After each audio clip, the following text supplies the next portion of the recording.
Comment se détacher de quelqu'un qu'on aime encore? Bonjour à tous, bienvenue sur la chaîne. Je sais que ça fait un moment que je n'ai pas posté de nouvelles vidéos. Malheureusement, parfois la vie nous amène à traverser des périodes de changement, mais aussi de réflexion. Donc, me revoilà, je suis prête à partager avec vous à nouveau des conseils pour vous aider à surmonter les défis relationnels et à grandir, on va dire, dans l'amour. Alors aujourd'hui, en tout cas, si vous êtes ici, sur cette vidéo, il y a de fortes probabilités que vous vous interrogiez, comme tant d'autres, sur l'avenir de votre relation. Pour tous ceux qui ne me connaissent pas, je suis Sylvie, Love Coach spécialisée dans les relations amoureuses, pour les célibataires mais aussi pour les couples. Donc allons-y pour ce nouveau sujet, qui est donc se détacher de quelqu'un dont on est amoureux. Alors je dirais que c'est une épreuve des plus bouleversantes qu'un cœur puisse affronter. Parce que prendre la décision de renoncer à cet amour, et ça malgré tout ce qu'il représente pour nous, c'est, on va dire, un acte de courage, souvent empreint de souffrance. Mais si en tout cas vous êtes arrivé là, c'est que vous avez bien réfléchi. Alors ça peut être pour plusieurs raisons que la situation est devenue insoutenable, et cette décision, aussi douloureuse soit-elle, c'est aussi une marque d'amour envers vous-même, un geste, on va dire, nécessaire pour justement préserver votre équilibre, mais aussi votre avenir. Donc, s'éloigner de quelqu'un que l'on aime, eh bien oui, ça peut sembler impensable, c'est presque, on va dire, absurde. Après tout, on dit bien que l'amour, c'est le sentiment le plus pur, le plus noble que l'on puisse ressentir. Alors, en théorie, oui. Mais dans la pratique, l'amour peut parfois blesser, il peut parfois déchirer. Et l'amour seul ne garantit d'ailleurs ni la joie ni l'harmonie. Parce que c'est possible d'aimer intensément une personne, de tout lui donner, et sans pour autant que cette personne nous apporte le bonheur ou alors la sérénité, on va dire, dont on a besoin. Et puis aussi, parfois, malgré tous les efforts, malgré les rêves partagés, eh bien, à un moment donné, l'incompatibilité va devenir flagrante. Et dans ces moments-là, alors, même si ça semble contre-intuitif, eh bien, la rupture va peut-être être la seule voie vers la guérison. Ou alors, les faits font que, eh bien, on doit se détacher pour avancer. Rompre avec quelqu'un dont on est encore éperdument amoureux, avec qui on avait imaginé un avenir, c'est une expérience qui ébranle profondément. On a le sentiment que tout s'effondre, que les morceaux de soi-même se dispersent dans le vide.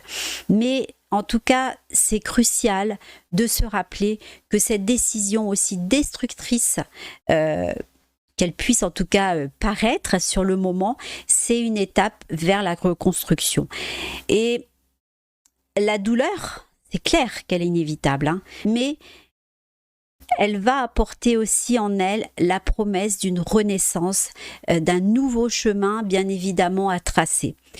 Et ça va être un chemin où vous serez libre de vous retrouver. Mais parfois, eh bien, la vie nous place face à des amours qui vont être impossibles, des relations qui, malgré tout l'espoir qu'on y a mis, eh bien, ne pourra pas fonctionner. Et ça, peu importe en tout cas à quel point on se bat, à quel point on veut y croire, puisque certaines seront vouées à l'échec.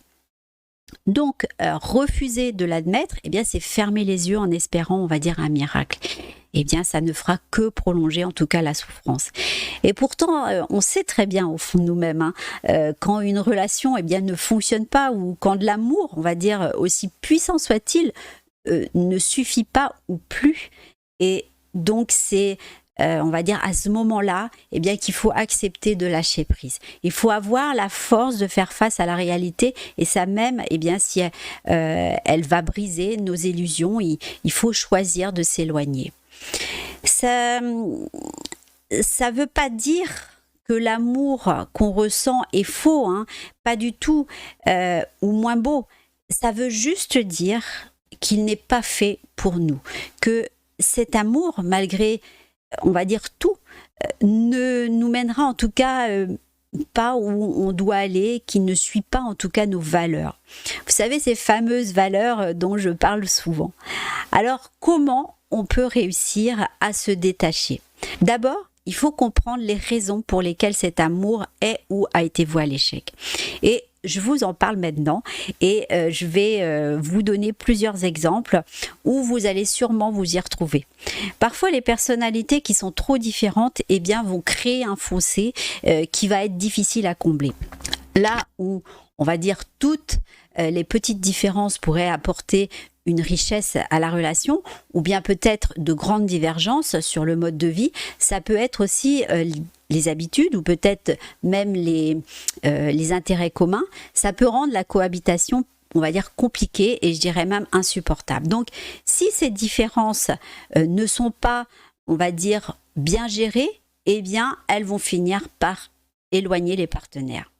La vie avance et parfois, eh bien, les chemins des deux partenaires peuvent se séparer naturellement parce que les objectifs ne seront plus les mêmes. Les projets d'avenir vont diverger. Là où vous espériez construire quelque chose de durable, eh bien, vous allez réaliser en fin de compte que les concessions ne vont pas ou plus suffire, que vos envies vont vous mener dans des directions qui vont être opposées. Donc, faire durer une relation dans ces conditions, eh bien, ça va devenir un combat qui va être constant et à force eh bien, de lutter, eh bien, vous allez finir par vous épuiser.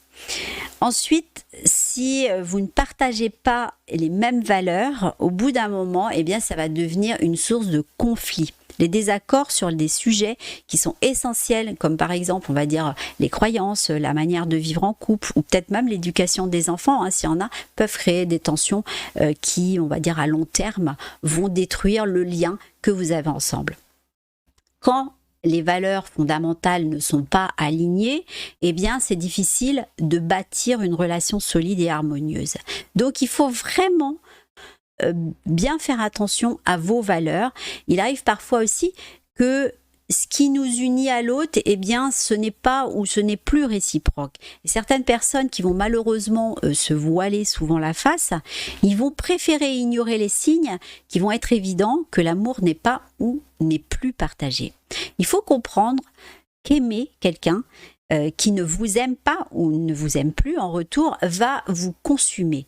Ça va vous consumer lentement et dans ce cas, continuez à espérer, eh bien, ça va finir par vous blesser encore plus profondément. Il y a aussi, quand on a été trahi et on ne peut plus ignorer cette trahison qui brise la confiance que vous aviez avec la personne que vous aimiez. Pardonner une fois, alors ça peut être compréhensible, hein, mais plusieurs fois, eh bien, je pense que vous méritez mieux que de vous perdre, on va dire, dans des pardons qui ne viennent jamais réparer ce qui a été détruit. Je ne dis pas à 100% que les personnes recommenceront, mais la plupart du temps, c'est ce qui se passe. Donc, il arrive un moment où penser à soi, à sa dignité, à sa paix intérieure, eh bien, ça devient la priorité. Vous avez le droit de mettre fin, on va dire, à cette spirale qui est destructrice. Il faut quand même le dire. Et de reconstruire votre vie sur des bases qui seront plus solides. Il arrive aussi des relations qui deviennent toxiques. Les disputes sont, on va dire, incessantes. On a l'impression d'être critiqué ou d'être méprisé en permanence. Donc ça, tout ça, eh bien ça va nous plonger dans un état de frustration, mais aussi de mal-être. Et puis parfois, on est même confronté à de la manipulation. On va culpabiliser ou je dirais même, ou pire, hein, on va être confronté à de la violence. Et ça, que ce soit verbal ou physique, quand le respect disparaît et que vous perdez votre estime de vous-même dans cette relation, eh bien, il est temps de se poser la question, est-ce que c'est vraiment ça l'amour que je mérite? Enfin, une mauvaise communication peut aussi être fatale dans une relation. Si vous n'arrivez pas ou plus à vous comprendre, si chaque discussion se termine en malentendu ou en conflit, ça va vous épuiser émotionnellement. La communication, c'est aussi dire les choses. Dites-le. Ne gardez pas ça pour vous. Parce que l'accumulation de non-dits, de frustrations et de problèmes qui seront, on va dire, non résolus, vont finir par éroder la confiance, mais aussi l'intimité du couple. Et ça, on va dire jusqu'à rendre la relation insoutenable. Je vais donc vous donner maintenant les conseils pour vous éloigner de la personne que vous aimez encore, mais aussi les erreurs à ne pas faire quand on veut oublier quelqu'un. Avant de poursuivre sur le reste de la vidéo, eh bien, ce que vous pouvez faire, c'est de laisser un pouce en l'air. Si vous pensez que cette vidéo eh bien, vous est utile jusqu'à maintenant, et si vous ne suivez pas encore cette chaîne, faites-le tout de suite, puisque un pourcentage de personnes qui regardent mes vidéos ne sont pas abonnées. Alors abonnez-vous et puis cliquez sur la petite cloche pour que vous soyez prévenus à chaque fois qu'une nouvelle vidéo est disponible ici sur l'amour et les relations. Donc, je vous donne la suite. Quand on a tout donné, mais que malgré les efforts, vous voyez que rien ne change, eh bien, il faut se résigner, il faut agir, prendre la décision de se détacher. Je sais, ça exige beaucoup de force, ça exige du courage, mais aussi une grande confiance en l'avenir. Et puis, dites-le, d'accord? Alors, oui, ça fait ou ça fera mal, je ne vais pas vous le dire le contraire, mais parfois souffrir un moment, c'est nécessaire pour retrouver le chemin du bonheur. Et le temps, lui, sera faire son œuvre. Donc voici les conseils pour traverser cette période difficile. Déjà, vous allez prendre des distances, il va falloir être ferme, parce que rester proche de quelqu'un qui ne vous rend pas votre amour, c'est une torture, même si c'est difficile. Donc il faut couper tout contact physique et émotionnel avec cette personne, c'est essentiel. La tentation sera forte de revenir, surtout quand on vit encore ensemble, sous le même toit. Donc il y aura sûrement, ou peut-être des dérapages, mais pour guérir, c'est vital de s'éloigner complètement. Ensuite, sortir de sa zone de confort pour tourner la page. Donc, il faut oser changer. Donc, ouvrez-vous à de nouvelles expériences. Ce que j'entends par là, c'est d'explorer des activités que vous n'auriez jamais imaginées faire avec cette personne. Ou reprenez eh bien, des activités que vous ne faisiez plus depuis longtemps. Ça vous aidera à vous redécouvrir, à élargir vos horizons. Mais aussi de créer de nouvelles connexions et de nouvelles rencontres qui vont enrichir votre vie. Il faut que vous ayez une vie personnelle remplie. Parce que pour guérir d'une rupture, il faut remplir votre vie. Si votre relation vous a isolé de vos proches, eh bien c'est le moment parfait, en tout cas, pour renouer, pourquoi pas avec eux. Leur présence va vous offrir du soutien et du réconfort. Il faut sortir, d'accord, amusez-vous, et puis surtout, créez-vous une vie où vous êtes la priorité.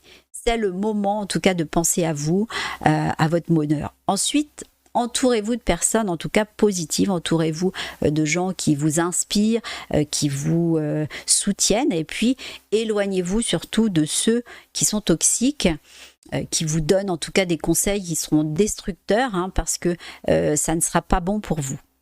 Et d'ailleurs, en tout cas, je pense que vous savez mieux que quiconque ce qui est bon pour vous.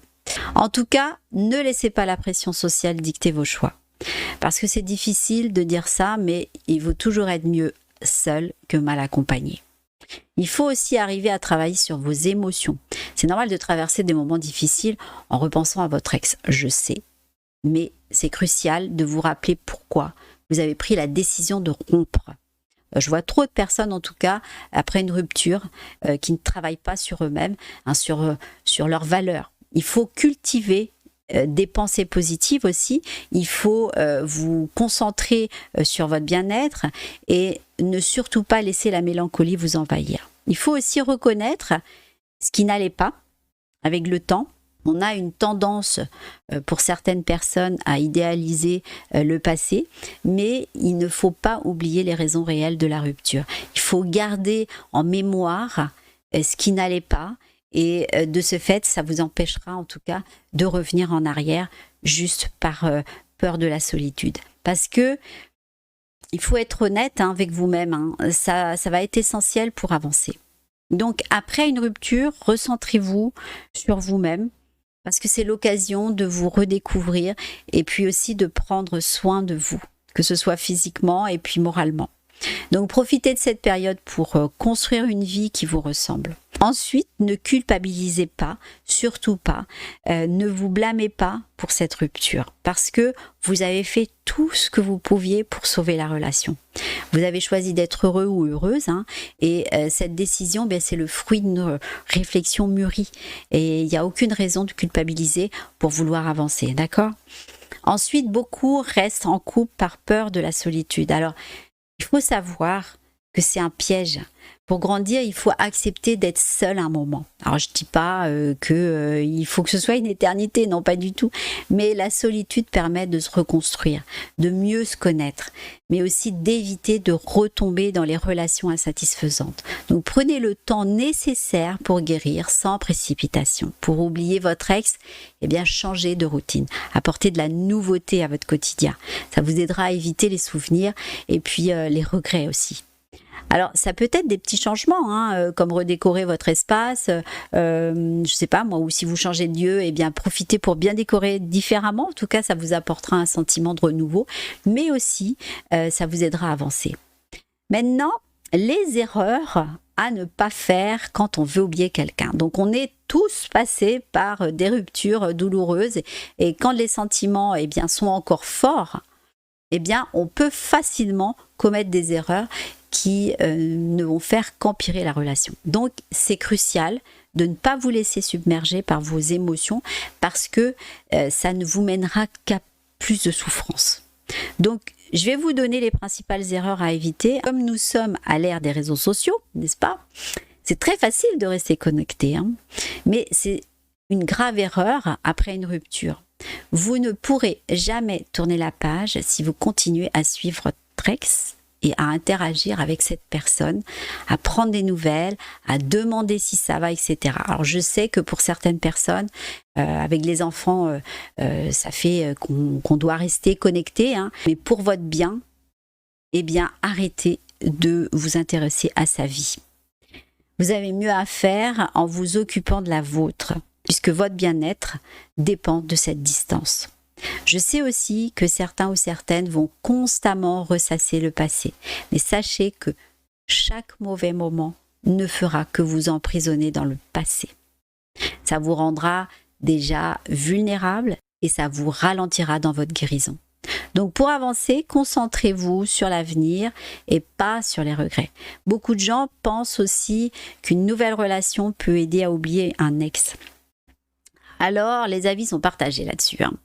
Mais se lancer dans une relation pansement, c'est pas vraiment une bonne idée. Sauf si les deux personnes sont bien au courant de la situation. Alors, je ne pense pas en tout cas que ce soit la meilleure solution, comme je dis. Mais en tout cas, si l'autre n'est pas au courant, ça serait déloyal en tout cas envers la nouvelle personne. Surtout si votre cœur n'est pas encore guéri. Donc prenez le temps de vous reconstruire parce qu'une nouvelle relation, ça exige de l'énergie et de l'ouverture, d'accord, des choses que vous ne pourrez peut-être pas offrir tant que vous n'êtes pas prêt ou prête. Et puis, selon la situation, si vous allez trop vite, vous allez aller dans la méfiance. Donc, une rupture peut aussi susciter de la colère. Mais ne vous laissez pas, en tout cas, ces sentiments vous contrôler. Parce que chercher à vous venger, ça ne fera qu'alimenter votre douleur. Et donc, la meilleure façon de reprendre le pouvoir sur votre vie, c'est de vous concentrer sur vous-même et puis sur votre reconstruction. Transformez cette colère en force et avancez sans ressentiment. Vous serez fiers en tout cas de commencer un nouveau chapitre, libéré en tout cas de tout regret. Et voilà, donc nous sommes arrivés à la fin de cette vidéo. J'espère sincèrement que cette vidéo, écoutez, vous a été utile. Je vous invite à la partager amplement et puis à laisser un commentaire. Merci d'avoir pris le temps de la regarder. Prenez soin de vous et je vous dis à très bientôt pour de nouvelles aventures sur l'amour et les relations.